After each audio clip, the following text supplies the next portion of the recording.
जब मेरी शादी होती तो मेरे अब्बू मेरे शौहर को 25 लाख रुपये देकर कहते मेरी बेटी को तलाक दे दो, और अब मेरी तलाक हो चुकी थी। मेरे अब्बू हमेशा मेरी ज़बरदस्ती शादी करवा कर और मेरा तलाक दिलवा देते और मुझे कुछ भी ना बताते, और उसी रात अम्मा मुझे दूध में हल्दी डालकर देती और मैं सो जाती। सुबह जब मैं उठती सब मुझे अजीब नज़रों से देखते। इस बार मैंने सोच लिया कि दूध पीने का नाटक करूँगी। जैसे ही झूठ मूठ की सोई, मेरे पैरों तले ज़मीन खिसक गई। जब मेरा पति मेरे रूबरू बैठा मुझे गौर से देख रहा था। मैं शादी की सेज पर बैठी खुद में सीसी सिमट सी जा रही थी। मुझे लगा अमन मुझसे कुछ कहेगा, लेकिन बहुत देर तक खामोश रहने के बाद मैंने अपनी पलकें उठाकर देखा और फिर मैं बोल पड़ी, अमन इतनी गौर से क्या देख रहे हो? लेकिन अमन की नज़रें अभी भी मेरे चेहरे पर जमी हुई थी। वे कहने लगे, तुम बहुत हसीन हो। 2 महीने पहले हमारी मंगनी हुई थी। तुमसे पहले भी मेरी अम्मी कई लड़कियों के रिश्ते ले जा चुकी थी, मगर मुझे कोई लड़की पसंद नहीं आई। और अब जब मैंने तुम्हारी तस्वीर देखी तो मैं उस लम्हे पिघल गया था। मुझे तो समझ में नहीं आया था कि कोई इतना खूबसूरत कैसे हो सकता है। वे मेरी तारीफ़ करने लगा तो मेरी जान में जान आई। मैं मुस्कुराकर उसकी बातें सुनने लगी। वे बोलता चला जा रहा था, जोया, मैंने अपनी अम्मी से कहा मुझे ये लड़की दिल से और जान से कबूल है। अम्मी ने भी अल्लाह का शुक्र किया कि मेरे बेटे का भी घर बन जाएगा। मैं उसका इकलौता बेटा हूँ, और ना इसलिए उन्हें मेरी शादी की बहुत ज़्यादा फिक्र थी। मैंने भी कहा, चट मंगनी पट बिया कर दीजिए, मैं ज़्यादा इंतज़ार नहीं कर सकता। और मम्मी ने भी मेरा कहना मान लिया। अब देखो ना, 2 महीने के बाद मेरी हो चुकी हो। ये 2 महीने यूं ही नहीं कट गए थे। मैंने एक लम्हा गिन गिन कर गुजारा था। तुमसे फ़ोन कॉल पर बात करता तो दिल चाहता कि तुम्हें मैं अपने रूबरू ले आऊँ। जोया, आज मेरे सारे ख्वाब पूरे हो गए हैं, लेकिन अफसोस तो इस बात का है कि मैं तुम्हें पाने की खुशी भी सही तरीके से नहीं मना सकता था, और वक्त जुदाई का भी आ गया। अमन की ये आखिरी बातें सुनकर मैं चौंक गई। मैं बोली, अमन, ये आप क्या कह रहे हैं? अल्लाह ना करे हम कभी जुदा हो। अमन ने अफसोस से मुझे देखा था। जोया, मैं जब से इस कमरे में आया हूँ मैं इसी बात पर गौर कर रहा हूँ कि तुम ज़्यादा अहम हो या 25 लाख। दिल ने तुम्हारा नाम लिया है और दिमाग में 25 लाख, क्योंकि 25 लाख छोटी रकम नहीं होती। अगर सारी ज़िंदगी भी कमा लूँगा तो भी 25 लाख रुपए जमा नहीं कर सकूँगा। मैं हैरत से बोली कि कौन से 25 लाख और कहाँ से आए हैं इतने सारे रुपए? तुम्हारे अब्बू ने मुझे रुखसती के वक्त ऑफ़र किया था कि जिस तरह तुम मेरी बेटी को रुखसत कर कर घर ले जाओगे, तो अगर उसी तरीके से तलाक देकर तुम यहाँ पर छोड़ जाओगे तो तुम्हें 25 लाख रुपए दूंगा। मुझे अमन की बात सुनकर बहुत ज़्यादा गुस्सा आया और मैं उठी और अमन से कहा, तुम्हारा दिमाग तो ठीक है ना? मेरे पापा मेरी शादी के लिए कितने परेशान थे और आप नहीं जानते उन्होंने कितने छानबीन करके ये रिश्ता तय किया था, क्योंकि अब वे कहते थे कि शादी उम्र भर का बंधन होता है। इसलिए मैं बहुत सोच समझ कर ही तुम्हारी शादी करूँगा। लेकिन अब ऐसे कैसे हो सकता था कि मेरे अब्बू मेरी तलाक दिलवाना चाहते थे? आप ये सब मेरे साथ मजाक कर रहे हैं। मैं आपको साफ साफ बता दूँ, मुझे इस किस्म का मजाक बिल्कुल भी पसंद नहीं है। ये सच है कि मैं आपको बहुत ज़्यादा चाहती हूँ, लेकिन मैं इस मजाक की वजह से आपसे रूठ गई तो मैं मानूंगी नहीं। और तो फिर अमन बोले, मुझे माफ़ कर देना प्यारी जोया, मुझे माफ़ कर देना, इसलिए मैं बहुत मजबूर हो गया हूँ। मैं तुम्हें अपने पूरे होश आवाज़ में तलाक देता हूँ। अमन ने मुझे एक ही सांस में 3 तलाक दे दी थी। मुझे यकीन नहीं आ रहा था कि मेरी शादी की सेज पर ही मुझे तलाक मिल जाएगी। मेरी आंखों में आंसू बहने लगे। अमन बोला, बस बस, अब ये रोने का वक्त नहीं है। मुझे डर है कि ज़रा सी देर में ही तुम्हारे अब्बू फैसला ना बदल दे, कभी 25 लाख में से कटौती हो जाए। चलो जल्दी उठो, मैं तुम्हें तुम्हारे घर पर छोड़ कर आता हूँ। मुझसे हिला भी नहीं जा रहा था, लेकिन अमन ने मेरा हाथ पकड़ा और तकरीबन घसीटते हुए मुझे बाहर ले आया था। गाड़ी में बैठाकर मुझे मेरे घर की तरफ दरवाजे तक ले आया। उसने घंटी बजाई तो दरवाज़ा अब्बू ने ही खोला और अब्बू की तरफ देखकर अमन बोला, ये रही आपकी अमानत, अब आप मुझे रकम दे दीजिए, मैं यहाँ से चला जाऊँगा। मेरे अब्बू ने मेरी आंखों के सामने अमन को नोटों से भरा एक सूटकेस थमा दिया। अमन वापस चला गया था, तो अब मेरा वहाँ क्या काम था? और मैं अंदर आई और मुझे सोफ़े पर बिठा कर बोले कि अल्लाह का लाख लाख शुक्र है, उसने तुम्हारी ज़िंदगी तबाह होने से बचा ली। और मैं फूट फूट कर रोने लगी। मैं बोली, अब्बू मुझे बताओ आपने मेरे साथ ऐसा क्यों किया है? आपने मुझे रुस्वा क्यों कर दिया था? मैंने तो सुना था कि बाप अपनी बेटी का घर बसाने के खातिर बहुत कुछ कर जाते हैं, लेकिन आपने तो मेरे शौहर को पैसे का लालच देकर मेरी तलाक करा दी। अब मैं तलाक का ठप्पा लगाए माथे पर सजाए कर कहाँ फिरूंगी? इतने में मुझे हिचकी आने लगी और अम्मी मेरे लिए हल्दी का दूध लेकर आई। वे कहने लगी, मेरी बेटी ये दूध पी लो। मैं चीख पड़ी थी कि मेरा घर उजड़ चुका है, मैं शादी की पहली रात ही तलाक मिल चुकी है और मैं घर वापस आ चुकी हूँ और इन सब के पीछे मेरा सगा बाप है। आप मुझे दिलासा देने की वजह से मेरे लिए हल्दी वाला दूध लेकर आई है। यहाँ पर कोई मजाक हो रहा है? मेरी मम्मी ने मेरे दोनों हाथ थाम लिए और अब्बू ने मुझसे कहा, जब तुम्हारी शादी हो गई थी तो उसके एक रिश्तेदार ने मेरे कान में आकर बताया, अमन और उसके घर वाले बहुत ख़राब लोग हैं, वे वाकई कई लड़कियों से शादी कर चुका है। मैं हैरत में आ गई। मैंने सोचा शायद ये झूठ खबर है, इसलिए मैंने अपने तरीके से पता लगाया तो मुझे मालूम हुआ अमन वाकई में सच में एक अच्छा लड़का नहीं है। तुम मेरी एक लौती औलाद हो, खुद ही बताओ मैं तुम्हारी ज़िंदगी बर्बाद होते कैसे देख सकता हूँ? मैं गुस्से से बोली, अब्बू आपने पहले ही पता क्यों नहीं लगवाया था? पहले ही क्यों तफ्तीश नहीं कराई? मंगनी टूट जाती, मुझे इतना दुख ना होता। अब तो मैं रुखसती के बाद तलाक लेकर घर आई हूँ, मैं दुनिया को क्या शक्ल दिखाऊंगी? वे तो मेरा मजाक उड़ाएंगे। अब्बू बोले, लोगों की खातिर मैं तुम्हारी ज़िंदगी बर्बाद होते नहीं देख सकता था, ये नामुमकिन है। हमारा शोर सुनकर हमारे जो मेहमान जो घर पर आए हुए थे वो बाहर आ गए। वह ये नज़ारा देखकर हैरान हो गए। अम्मी ने जल्दी जल्दी से मुझे हल्दी वाला दूध पिलाया और अब मेरी आंखों के सामने अंधेरा छाने लगा था। हर तरफ खामोशी खामोशी छा गई। देखते ही देखते मैं बहुत गहरी नींद में सो गई थी। अगले दिन जब मेरी दोपहर के वक्त आंखें खुली तो तुम अपने बेड पर लेटी हुई थी। मुझे बहुत अजीब सा महसूस हो रहा था। मेरा दिमाग इधर उधर के माहौल को पहचानने में गलती कर रहा था। मैं यही सोच रही थी कि मैं यहाँ क्या कर रही हूँ। फिर मेरे दिमाग में रात वाला मंजर घूमने लगा था कि मुझे तो तलाक मिल चुकी है। यह बात सोचते ही मेरा दिल टूट जा चुका था। मैं जल्दी से उठी और बाहर आ गई। सब मेहमान वापस जाने की तैयारी कर रहे थे, लेकिन जैसे ही उनकी नज़र मेरे ऊपर पड़ी वे मुझे बहुत ही अजीब ही नज़रों से देखने लगे। मेहमानों की नज़रों में मेरे लिए गुस्सा नहीं था और इतना सभी नहीं था, लेकिन ऐसा कुछ था जिसे मैं समझ नहीं पाई। अम्मी ने मुझे देखा तो मेरा हाथ पकड़कर अपने साथ कमरे में ले आई और कहने लगी, बेटा जोया, तुम दिल छोटा मत करो, तुम्हारा घर ज़रूर बसाओगी और ऐसे शख्स के साथ तुम्हारा हमसफ़र बनाओगी जो तुम्हें सराखों पर बिठा कर रखेगा, तुम्हें इस दुनिया की खुशियाँ दिलाएगा। तुम ज़्यादा दुखी मत हो। जब तक सारे मेहमान ना चले जाए अम्मी के कमरे में ही छुपी बैठी रही। मैंने अपना मोबाइल उठा लिया और अमन के साथ अपनी पुरानी चैट पढ़ने लगी। उसने मैसेज में इजहार मोहब्बत किया था। उसने हमेशा साथ निभाने की कसमें खाई थी।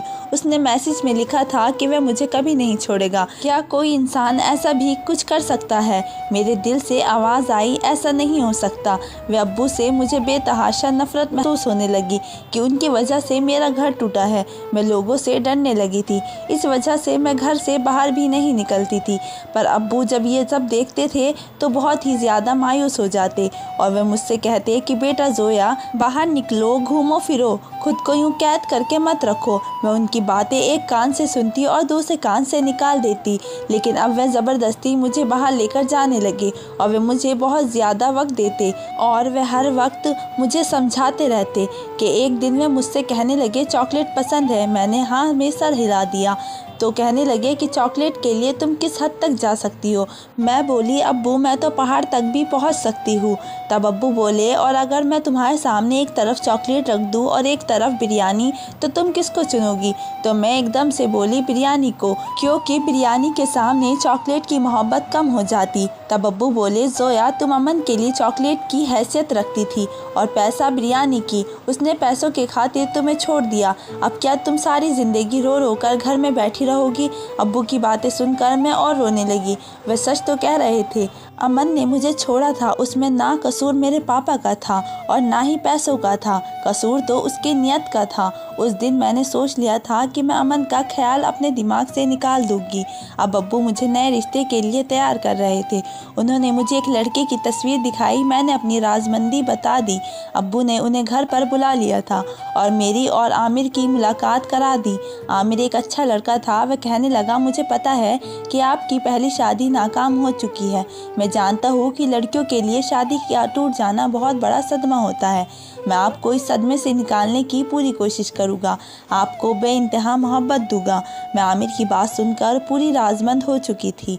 मैंने अब्बू से कह दिया था कि मैं आमिर के साथ शादी करने के लिए तैयार हूँ, इसलिए मैं इस बार मंगनी नहीं करना चाहती। मैंने निकाह का ऑप्शन चूज़ किया। महज 2 हफ्ते बाद ही वह दिन आ ही गया जब मेरी और आमिर की शादी हो चुकी थी।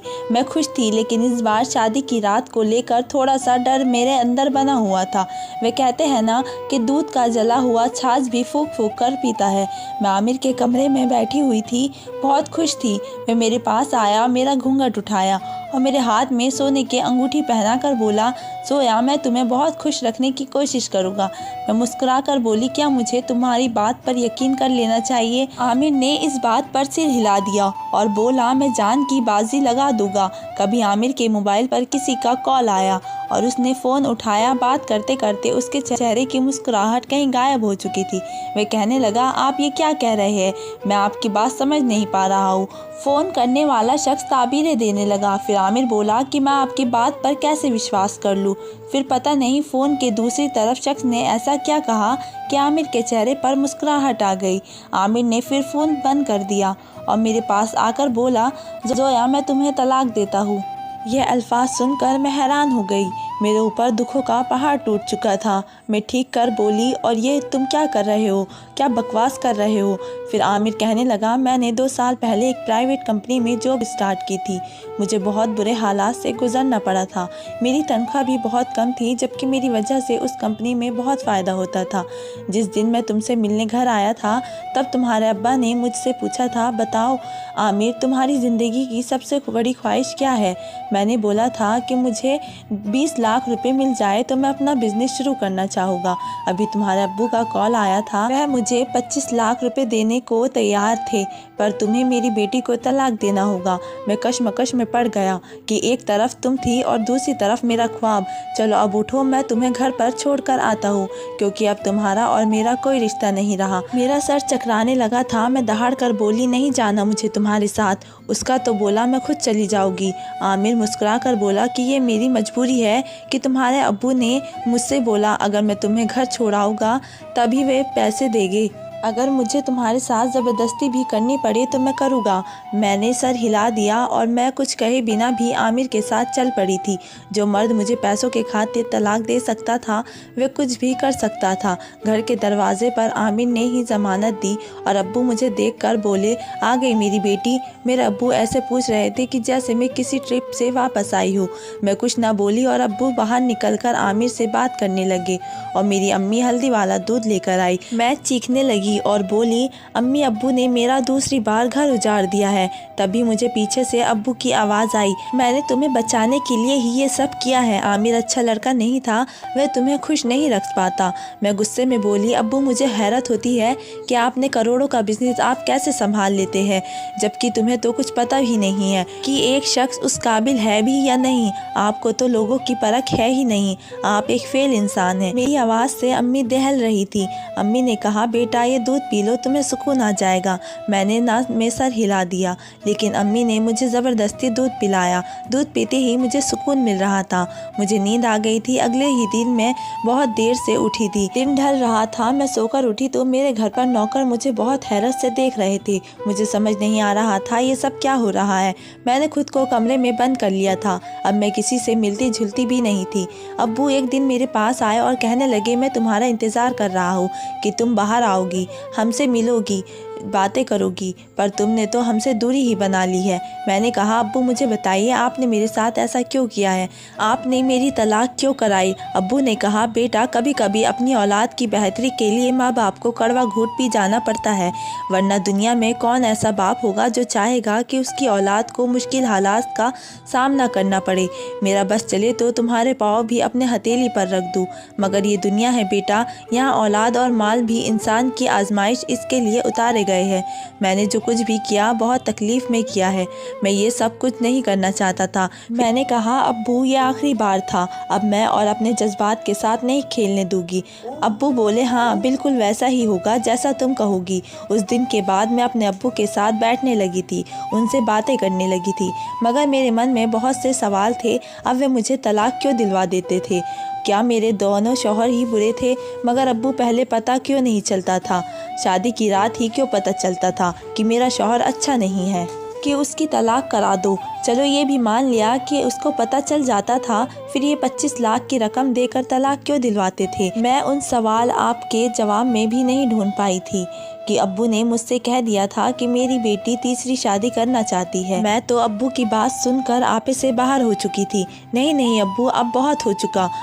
अब आपको मैं अपनी ज़िंदगी के साथ खिलवाड़ करने की इजाज़त नहीं दूंगी। अब्बू बोले, बेटा अब की बार मैं तुम्हारे लिए बहुत अच्छा रिश्ता लेकर आया हूँ। मैं बोली, अब्बू अब की बार रिश्ता मेरा आसमान से ही क्यों न उतर कर आ जाए, पर अब की बार मैं शादी नहीं करूँगी। अब्बू ने मेरे सामने हाथ जोड़ दिए और फूट फूट कर रोने लगे। वे बोले, मैं जब भी तुम्हें उदास और गुमज़दा देखता हूँ मेरा दिल रोने लगता है। मेरी बेटी मुझे माफ़ कर दो, अगर मैं तुम्हें यूं ही मायूस देखता रहा तो मैं अपनी जान अपने हाथों से ले लूँगा। मैं तो अब्बू की बात सुनकर घबरा गई थी, वे ऐसी हरकत भी कर सकते थे। मैं बोली, अब्बू आप मुझे मजबूर। अब्बू के आंसू रुकने का नाम नहीं ले रहे थे। मैंने हाँ कर दी। अब मैं तीसरी शादी के लिए तैयार हो गई थी, लेकिन इस बार ज़हनी तौर पर तैयार थी और ना ही जज्बाती तौर पर। बस एक मजबूरी थी जो मुझे निभानी पड़ रही थी। मेरी तीसरी शादी की रात भी मेरी दोनों शादियों की तरह ही गुजरी थी। मेरे तीसरे शौहर ने भी मेरे बाप के कहने पर आकर मुझे तलाक दे दी। मैं गम में दुख में पागल हो गई थी।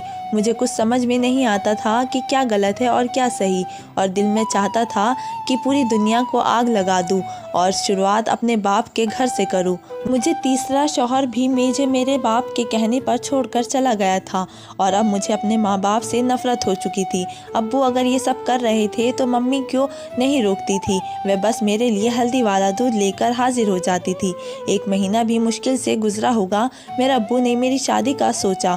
मेरे अब्बू बोले, कहने लगे कि बेटा मैं तुम्हारा घर बसाना चाहता हूँ। मैं गुस्से में बोली, अब मैं आपके मुँह से दोबारा ये अल्फाज नहीं सुनना चाहती। ठीक है, अगर मेरी बेटी का घर नहीं बन सकता तो मेरा भी क्यों बसेगा? मैं तुम्हारी माँ को तलाक देकर खुद को तकलीफ दूंगा। मैं अब्बू की तरफ गौर से देखने लगी कि ये क्या मोहब्बत है, या तो मुझे ब्लैकमेल कर रहे हैं, मगर क्यों? ये सवाल मेरे ऊपर सवार हो चुका था जिसका जवाब मुझे चाहिए ही था। इसलिए मैं बोली, मैं शादी करने के लिए तैयार हूँ। अब्बू ने मेरे लिए रिश्ता तो पहले से ही ढूंढ रखा था, बस मेरी तरफ से इजाज़त मिलने की ही देर थी। मेरी शादी कर दी गई। मैंने लड़के से सिर्फ तस्वीर ही देखी थी। मेरे अब्बू ने कहा कि लड़के को एक बार मिल लो। मैंने साफ इनकार कर दिया था, क्योंकि मैं जानती थी कि उसका अंजाम भी तलाक तक ही होना था। खैर मुकर्रर मेरी शादी हो गई। मैं शादी की सेज पर बैठी थी। रिजवान मेरे पास आए और मुझसे कहने लगे कि मैं तुमसे ये नहीं पूछूंगा कि तुम्हारी 3 तलाक क्यों हो गई। मैंने तुम्हें जियो और जान से कबूल कर लिया है। मैं मुस्कुरा कर बोली, तुम्हें थोड़ी देर में ही इल्म हो जाएगा कि मुझे 3 बार तलाक क्यों मिली। वह हैरत से मुझे देखता रहा। आखिर हमारे कमरे के दरवाजे पर दस्तक हुई। रिजवान ने उठकर दरवाज़ा खोला और वह बाहर निकल गया, और मैं उसका इंतज़ार कर रही थी कि अब ना जाने क्या होगा। तभी रिजवान कमरे में आया और कहने लगा, जोया तुम्हारे अब्बू ने एक आदमी को भेजा था कि अगर मैं तुम्हें तलाक दूंगा तो मुझे 25 लाख देंगे, मगर मैं अपनी बीवी को अपनी इज्जत को पैसों से खातिर तलाक नहीं दे सकता था। मैं बड़ी हैरत से अपने शौहर को देख रही थी कि मर्द ऐसे भी होते हैं जिनको पैसों का लालच नहीं होता। मैं रिजवान को आजमाने के खातिर कहने लगी, रिजवान मेरी पहली 3 तलाक भी इसी वजह से हुई है। वे मर्द मुझे पैसों के खातिर छोड़ जाया करते थे, लेकिन आप इतनी बड़ी रकम कैसे कैसे छोड़ सकते हो। रिजवान मुस्कुराकर बोले, ज़िंदगी में पैसा ही सब कुछ नहीं होता, पैसा तो हाथों का मेल होता है। मेरी पहली ख्वाहिश तुम मेरी बीवी है, पैसा नहीं। मुझे लगा मेरा दिल खुशी से फट जाएगा। मैंने कहा, रिजवान एक बात कहूँ? उसने हाँ में सर हिला दिया। मैं इस चीज़ में बिल्कुल बेखबर हूँ कि मेरे अब्बू ने मेरे साथ ऐसा क्यों किया है, पर मैं हकीकत मालूम करना चाहती हूँ। मैं अब ये पता लगाना चाहती हूँ कि अब्बू ने मेरे साथ ऐसा क्यों किया। ये जानने के लिए आप मेरे साथ चले और अब मेरे अब्बू से ये कहे कि आपने मुझे तलाक दे दी है, फिर सब कुछ पता चल जाएगा। और रिजवान ने मेरी बात मान ली और मैं अपने माँ बाप के घर आ गई। अब्बू रिजवान से बात करने लगे, जबकि मैं घर आकर रोने लगी थी। माँ ने मुझे हल्दी वाला दूध लाकर दिया तो मैं नज़र बचाकर दूध गिरा दिया और खुश होने का नाटक करने लगी। अभी 10 मिनट ही गुजरे थे कि बहुत से लोग आने लगे। पहले एक नर्स आई थी, उसने मेरा चेकअप किया तो वह कहने लगी, इसको फिर से पागलपन का दौरा पड़ा है। नर्स ने कहा कि ये लड़की किसी मर्द को अपने इर्द गिर्द बर्दाश्त नहीं कर सकती, तो आप इसकी शादी करते ही क्यों है? ये अपने आप को नुकसान पहुंचा लेगी, फिर आपको सुकून हो जाएगा। फिर एक वकील दाखिल हुआ। अब्बू ने नर्स की कही बातें वकील से बता दी।